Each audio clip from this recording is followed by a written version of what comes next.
మరి అదేవిధంగా ఈ వేదిక పైన ఉన్న మన ఎమ్మెల్యే యశస్వి రెడ్డి గారికి, మరి మన సర్పంచ్ క్యాండిడేట్ లలిత గారికి, లలిత అండ్ మహేందర్ గారికి, మరి అదేవిధంగా రవీంద్రచారి గారికి, మరి మన సీనియర్ నాయకుడైన ముత్తినేని సోమేశ్వరరావు గారికి, మరి ఇన్ఛార్జీలందరికీ కూడా, మరి ముఖ్య నాయకులందరికీ కూడా పేరు పేరున విధపూర్వక నమస్కారాలు. గుత్తూరు అంటే అభివృద్ధి అయిన ఊరు మీ అందరికీ తెలుసు. 2016 నుంచి ఇక్కడ మనము ఒక స్కిల్ డెవలప్మెంట్ సెంటర్ కానీ ల్యాండ్ కొనటం స్టార్ట్ చేసాం. అది ఎవరి ద్వారా జరిగిందో మీ అందరికీ తెలుసు. మేము అప్పుడు అమెరికాలో ఉన్నాం. ఒకళ్ళు నమ్ముకొని ఇక్కడ చేయటం జరిగింది. అందుట్లో ఒకళ్ళు నాయకులని చెప్పుకునే వాళ్ళే, మళ్ళీ ఇంకొకళ్ళేమో సర్పంచ్లని చెప్పుకునే వాళ్ళే, అందుట్లో మళ్ళీ మేము మీడియా అని చెప్పుకునే వాళ్ళే, మరి అందుట్లో మేము ఒక మొత్తం కాన్స్టెన్సీ నాయకుడు అని చెప్పుకునే వాళ్ళే. మరి ఆ రోజు ఆ ల్యాండ్ డీల్ చేయడం జరిగింది.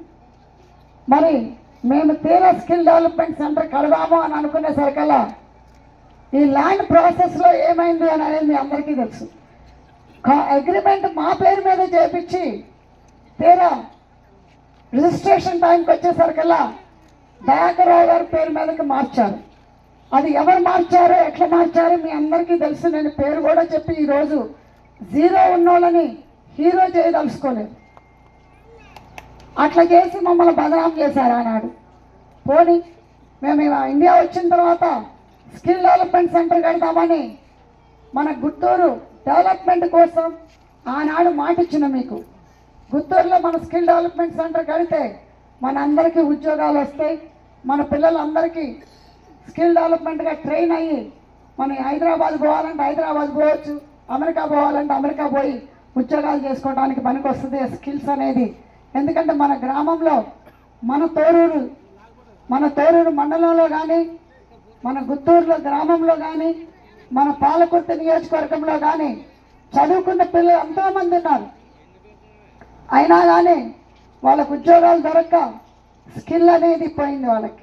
మళ్ళీ ఇప్పుడు మన స్కిల్ని తెచ్చుకోవాలి, మరి మనకు ట్రైనింగ్ ఉండాలి అని అంటే ఇలాంటి సెంటర్లు అవసరమని ఆనాడు రాజేందర్ రెడ్డి గారు ఆయన పడ్డ బాధ ఎవరు పెట్టకూడదు అని ఆ రోజు స్కిల్ డెవలప్మెంట్ సెంటర్కి ల్యాండ్ కొనడం జరిగింది.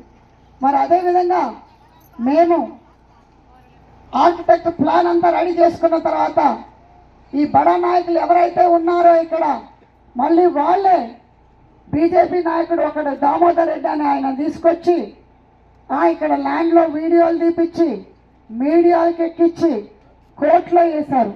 వీళ్ళు ఎట్లా కడతారు, ఎన్ఆర్ఐ ఉన్నప్పుడు ఎట్లా ల్యాండ్ కొంటారు అని. ఇప్పుడు అది ల్యాండ్ మొత్తం పోయి గవర్నమెంట్లో ఇప్పుడు చేస్తున్నాం. గవర్నమెంట్లో ఉంది, తప్పకుండా మన ఫేవర్గానే వస్తుంది. మీరెవరు వరి అవ్వాల్సిన పని లేదు. కానీ వీళ్ళు చేసే కుట్రాలు మీకు తెలియటాని కోసమని నేను ఈరోజు చెప్తున్నా. ఎందుకంటే వాళ్ళు ఏమని చెప్తున్నారు, ల్యాండ్ కొన్నారు కానీ వీళ్ళ పర్సనల్ కానీ కొన్నారు. మేమేనాడన్నా అక్కడ ఎకరం భూమి అమ్మిన పాపాన పోలేదు. మేము కొన్నట్టే ఉంది. మేము ఆనాడు చెప్పినాము, ఈనాడు చెప్తున్నాము. ప్రజల స్కిల్ డెవలప్మెంట్ కోసం, ఒక మహిళ అనాథాశ్రమం కోసం, మహిళ అంటే ఆడపిల్లలు చిన్నపిల్లల నుంచి వృద్ధురాల వరకు అని అదొక నాకు డాక్టర్ గారికి అదొక కోరిక, అదొక డ్రీమ్ని ఏమంటారు, అదొక కళ మన నియోజకవర్గానికి చేయాలని. అలాంటిది వీళ్ళు అది చేస్తే ఎక్కడ మంచి పేరు వస్తుంది వీళ్ళకి అనేది ఆ కళని రాయిలాగా మార్చి కూర్చున్నాను. అది ఎవరో కూడా మీ అందరికీ తెలుసు. వాళ్ళే ఈరోజు ఈ అభ్యర్థి అనే బాలకృష్ణ వెనకమాలున్న జనాలు.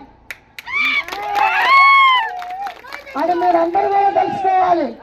ఈనాడు ఆయన సపోర్ట్ చేసేదే, బాలకృష్ణ సపోర్ట్ చేసేదే. ఎవరైతే మా ల్యాండ్ తీసుకెళ్లి కోర్టుకి వేయించారో వాళ్ళే ఈరోజు బాలకృష్ణ నిలబెట్టడం జరిగింది. మరి ఈరోజు లలిత గారిని పట్టుకొని మీకు రాజకీయ ఎక్స్పీరియన్స్ లేదు అని చెప్తున్నారు. తనకి రాజకీయ ఎక్స్పీరియన్స్ లేకపోవచ్చేమో కానీ నీకులాగా కొంపలు ముంచే ఐడియాలు కానీ చరిత్ర కానీ లేదు. నీకులాగా కబ్జాలు చేసే చరిత్ర లేదు. నీకులాగా చిన్నిళ్ళు పెద్దిళ్ళు మెయింటైన్ చేసే ఇది లేదు. అది మాత్రం మీరు అందరూ కూడా గమనించాలి. హైదరాబాద్ నుంచి ఇక్కడ వరకు ఒకటే కబ్జాలు, బెదిరింపులు, భయపెట్లు, భూమి కబ్జాలు, మరి వాళ్ళ దగ్గర లోన్లు తీసుకొని ఎగ్గొట్టుడు. మా దగ్గరకు ఎంతో మంది వచ్చారు. మాకు విముక్తి కలిగించండి మేడం, మీరు మాకు ఇట్లా జరిగింది, ఇట్లా నష్టం జరిగింది అని. పని చేయడానికని ఒక కాంట్రాక్టర్లు వస్తే వాళ్ళని బ్లాక్మెయిల్ చేసి డబ్బులు వసూలు చేయటాలు. ఇక్కడ మరం కూడా వదిలిపెట్టుకుని నమ్ముకుంటున్నారు. అదంతా కూడా మీకు తెలియాలి. ఈరోజు ఇన్ని రోజుల నుంచి కూడా 2 ఏళ్ల నుంచి మేము అధికారంలో ఉన్నప్పటికి కూడా ఎవరిని గురించి కూడా ఒక చెడు మాట్లాడలేదు. కానీ ఇప్పుడు మాట్లాడకపోతే మాత్రం రేపు వేరే వాళ్ళకి పట్టిన గతే మన గుత్తూరుకు పడుతుందని నేను చెప్తున్నాను. మన అందరం ప్రశాంతంగా ఉండాలి, ప్రశాంతంగా నిద్రపోవాలి, మన భూములంతా సేఫ్గా ఉండాలి. ఎవడు కబ్జా చేయకుండా, ఎవడు బెదిరింపులు చేయకుండా మనం స్వతంత్రంగా బతకాలి, స్వతంత్రం రావాలి గుత్తూరుకి అని అంటే మీరు లలిత మహేందర్కి ఓటేసి గెలిపించుకోవాలి. వాళ్ళ దగ్గర నుంచి గోండా రాజకీయం దగ్గర నుంచి గోండా వాళ్ళ చేతిలో మనకి విముక్తి కలగాలి. గుత్తూరు మీరు ఆలోచించుకోండి.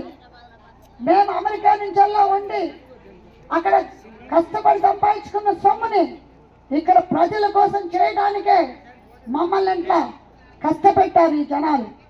అలాంటిది మీరు సామాన్యం ప్రజలు, చిన్న ప్రాణాలు, అలాంటిది మిమ్మల్ని ఎంత కష్టపడతారో రేపు పిల్లల్ని గెలిపించుకుంటే ఎలాంటి వాళ్ళని అనేది మీరు ఆలోచించాలి. మనకి మంచి రోజులు రావాలి, మనం మంచిగా బతకాలి అని అంటే మనకి ఇంత పెద్ద చాంతాడంత చరిత్ర ఉన్న వాళ్ళు అవసరం లేదు. ఫ్రెష్ క్యాండిడేట్, తెల్ల పేపర్ లాంటి లలిత మహేందర్ ఉంటే చాలు. వాళ్ళ వెనకమాల కొండంత బలం నేను కానీ మన ఎమ్మెల్యే గారు కానీ ఎప్పుడు కూడా మిమ్మల్ని అందరినీ కాపాడుకుంటాం, మన గుత్తూరుని అభివృద్ధి చేసుకుంటామని ఈ సందర్భంగా మాట్లాడుతున్నాం. మీ అందరూ కూడా తెలియాల్సింది ఒకటే, మళ్ళీ అలాంటి చరిత్ర ఉన్నవాడికి ఓటేసి గెలిపించుకొని మీరు ఇళ్లలో గడ్డలేసుకొని ఉంటారా, లేకపోతే లలిత మహేందర్ లాంటి వాళ్ళని గెలిపించుకొని స్వతంత్రంగా బయటకు వస్తారా అనేది మీరు ఆలోచించుకోవాలి. రిమోట్ గుర్తుకే మీరందరూ కూడా రిమోట్ గుర్తుకి ఓటేసి గెలిపిస్తారని కోరుకుంటున్నాం. తప్పకుండా మిమ్మల్ని కాపాడుకుంటాం, మిమ్మల్ని ప్రొటెక్ట్ చేసుకుంటాం. Thank you.